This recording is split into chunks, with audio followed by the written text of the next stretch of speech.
6.25 전쟁이 일어난 지 70년이 되는 올해가 우리에게 조금 더 특별한 이유들이 있습니다. 70년이라는 시간이 주는 의미와 무게 때문이기도 한데요.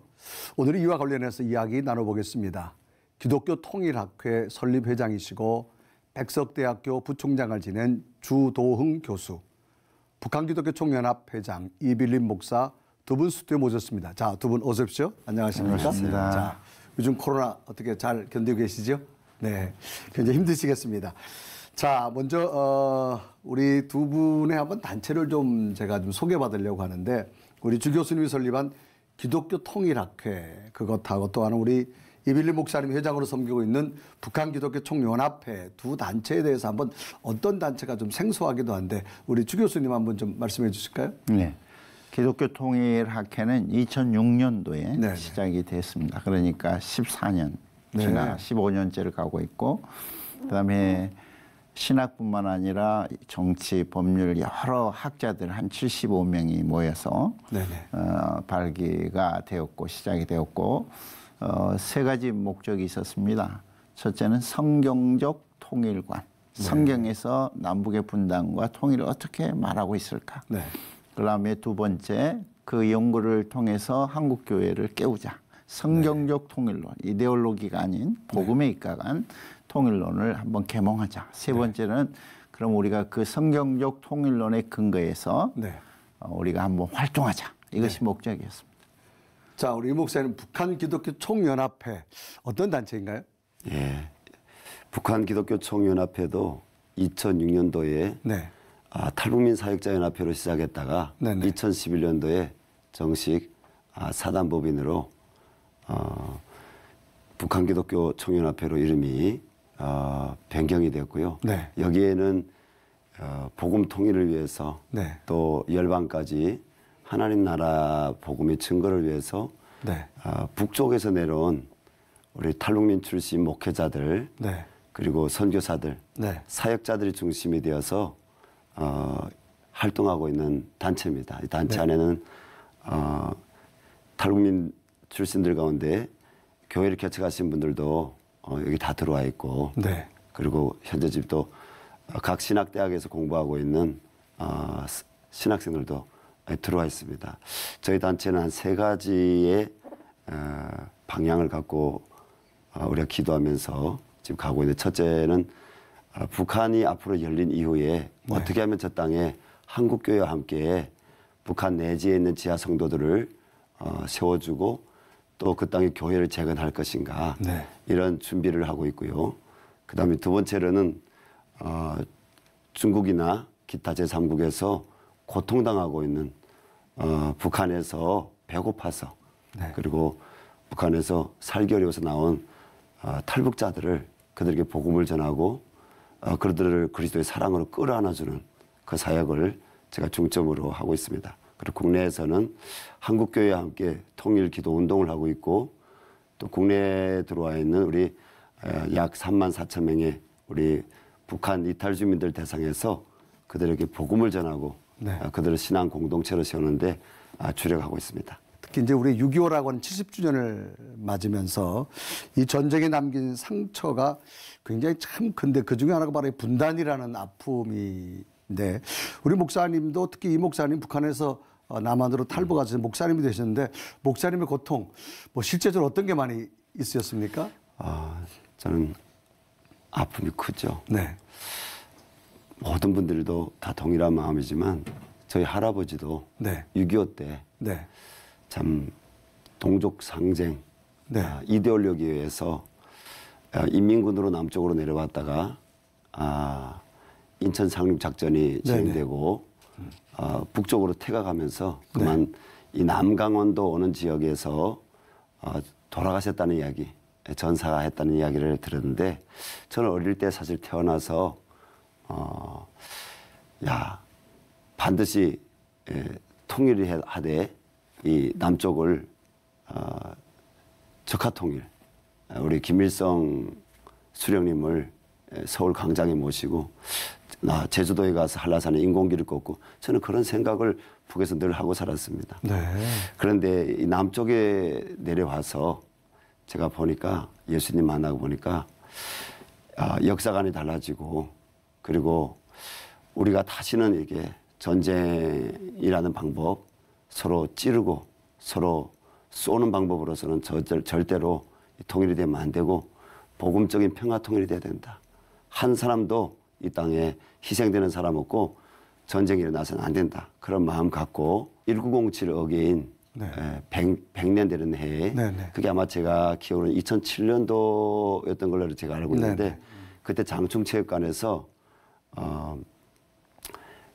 여러 선교사님들과 함께 우리가 집회가 있었는데 그때 제가 회개했습니다. 네. 제가 우리 할아버지가 이런 분이었는데 제가 대신해서 회개합니다.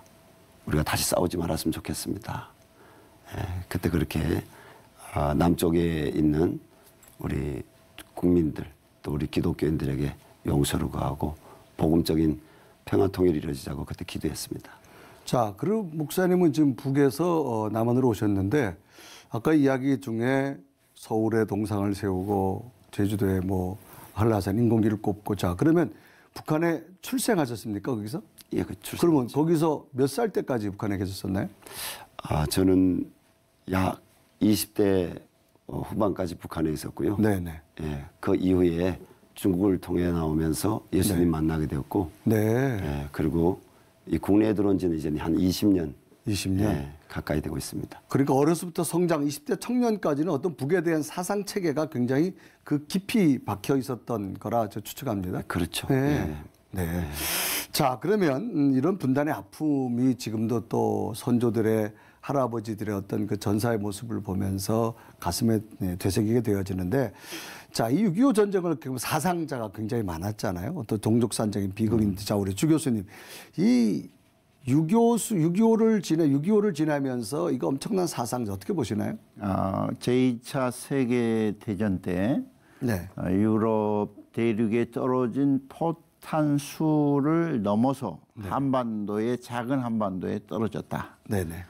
그렇다면 그 인명의 손실은 지금 약 250만 명이 죽었다.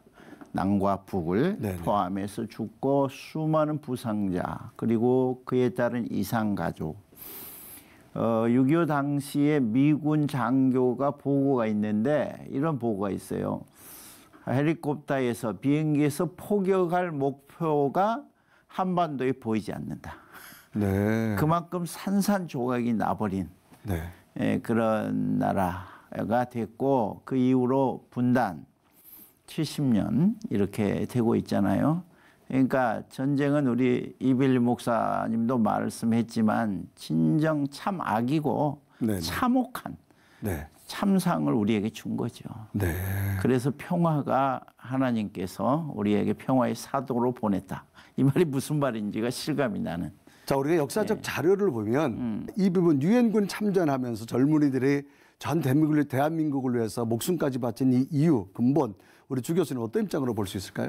첫째는 아마 이데올로기 싸움이었죠. 네. 공산주의와 자유민주주의의 싸움에 유물론을 대적한 그런 싸움으로 참여를 했고 두 번째로는 또 다른 관점에서 어떤 신앙의 자유를 지키기 위해서 많은 크리스찬들이 젊은 크리스찬 참여해서 목숨을 잃었다고 생각합니다. 네. 그 대가로 사실은 남쪽에는 이렇게 자유로운 나라가 되어 있고 참 안타깝게도 북한은 공산주의의 치하에서 어려움을 당하고 있는 거죠. 네. 그러니까 16개국이 이렇게 많은 목숨과 희생을 통해서 우리를 지켰다 하는 것은 참 감사하고 늘 기억해야 할 역사라고 생각합니다. 네. 자, 이런 입장에서 우리 이제 우리 이 목사님께 한번 여쭤본다면 20대까지 북한 체제에서 지내셨단 말이에요. 거기에 계시면서 어떤 교회나 기독교 역사를 한번 들은 적이나 접할 적 있으셨나요? 저는 북쪽에 있을 때 지방 도시에 있었는데 네.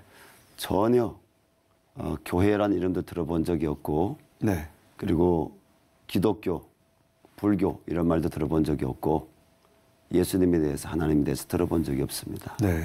완전히 북한은 네. 기독교를 말살을 했다고 볼 수가 있습니다. 네. 제가 이 남쪽 땅에 내려와 보니까 네. 제가 북쪽에 있을 당시에 봉수교회, 칠골교회 평양에 있었다고 하고 네.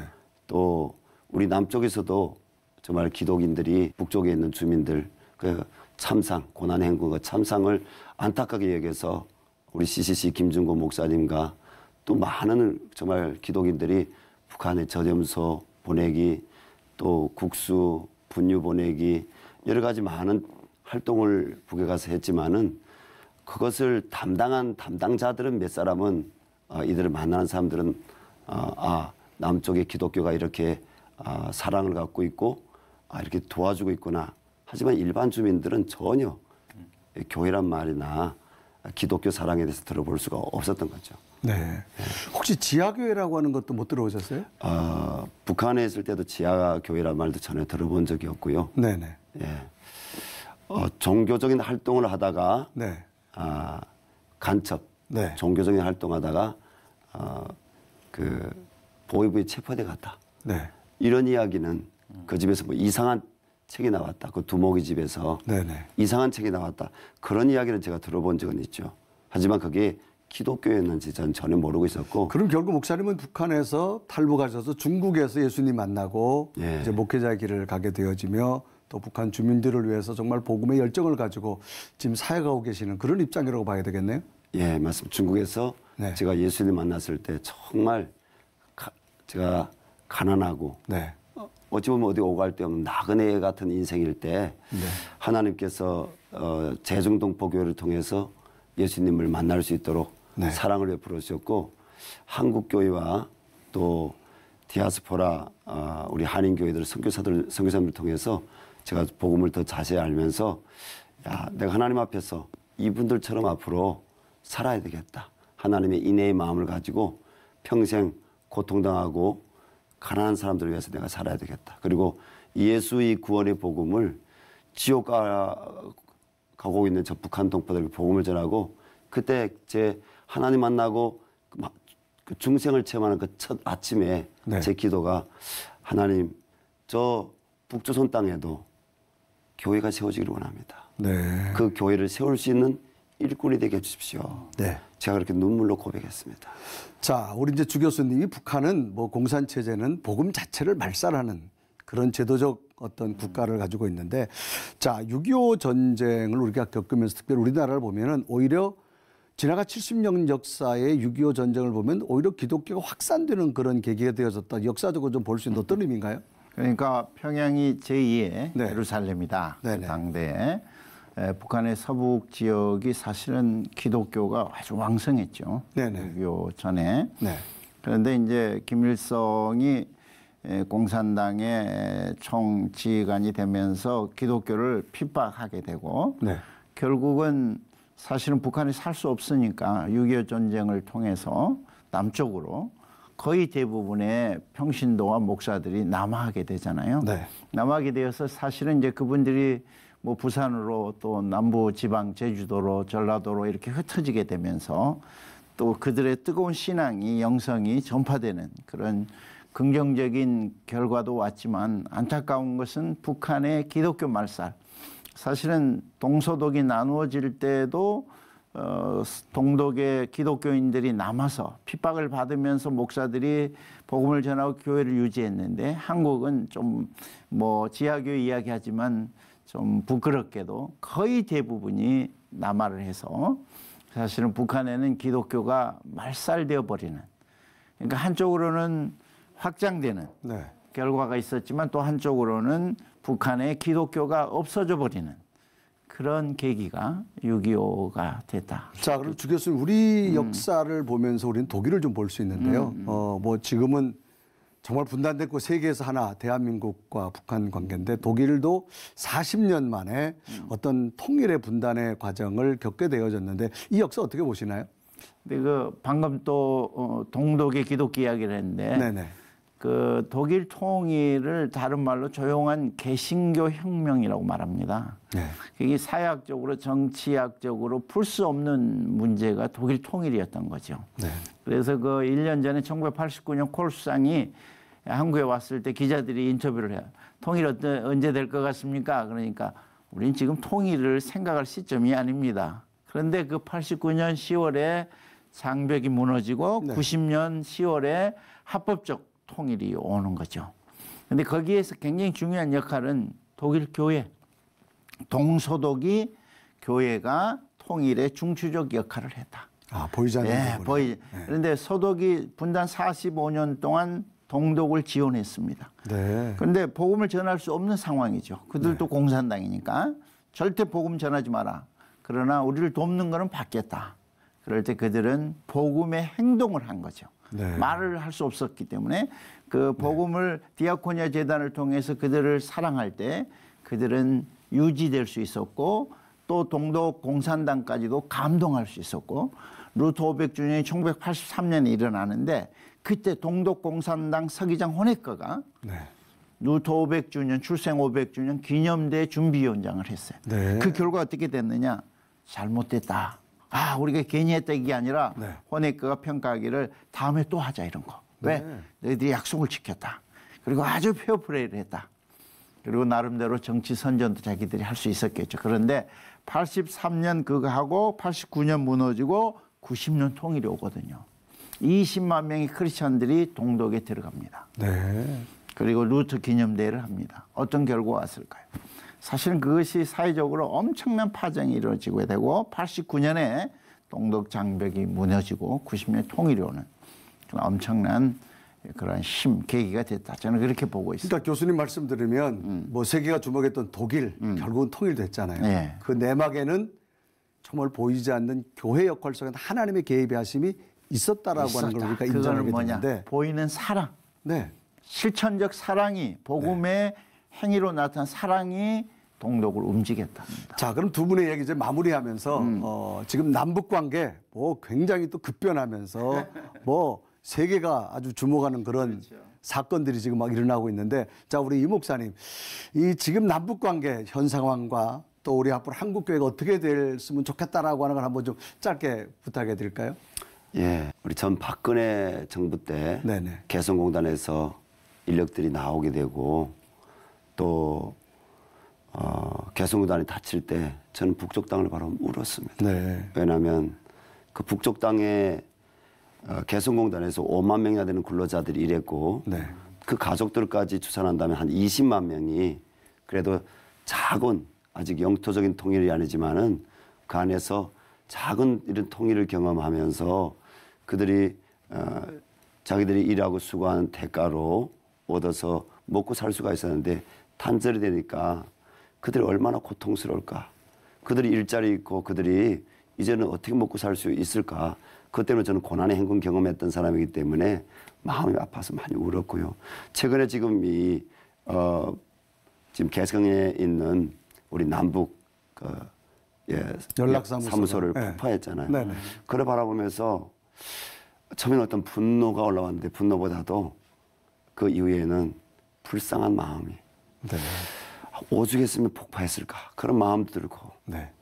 그리고 결국은 우리 교수님이 말씀한 것처럼 우리가 정말 그리스도의 사랑을 갖고 끝까지 인내해서 저는 지금 남쪽도 코로나로 위기고 제가 얼마 전에 북쪽에서 또 이렇게 오는 소식들을 들었는데 북쪽도 지금 코로나가 엄청난 위기입니다. 많은 사람들이 죽고 있다는 얘기 들었습니다. 네.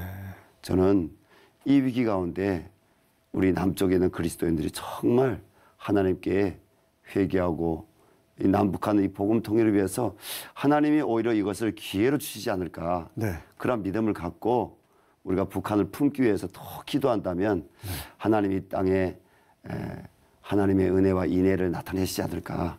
그래서 그런 면에서 저는 앞으로 우리 북기총도 더 열심히 북한 내에 있는 북한 동포들 돕고 또 한국교회와 함께 평화적인 복음 통일을 준비하기 위해서 기도하고 또 헌신하고 싶습니다. 자, 우리 주 교수님 이 남북 현실적인 상황 참 정말 한치 앞을 볼 수 없는데 그리고 앞으로 한국교회의 과제 어떤 게 있을까요?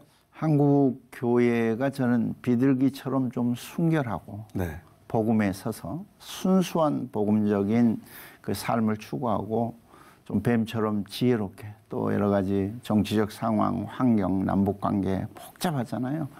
이런 것들을 바라보면서 저는 예수님이라면 어떻게 할 것인가. 이 점을 좀 더 고민했으면 좋겠어. 너무 이데올로기적이고 이념적이고 세상적이고 조건부적이고 하나 주면 하나 받으려고 하고 그런 식으로 하지 말고 좀 길게 보고 좀 여유 있게 보고 서독이 동독을 대할 때처럼 아무것도 바라지 않고 45년 동안 도와줬는데 그 결과가 마지막에 엄청난 결과가 왔다. 우리는 10년을 못 기다리죠. 5년을 못 기다리죠. 3년을 못 기다려요. 성질이 급해요. 그런데 좀 하나님 나라의 관점에서 예수님이라면 북한의 그 누구라도 어떻게 대하실 것인가? 예수님이라면 김정은을, 김여정을 어떻게 대할 것인가?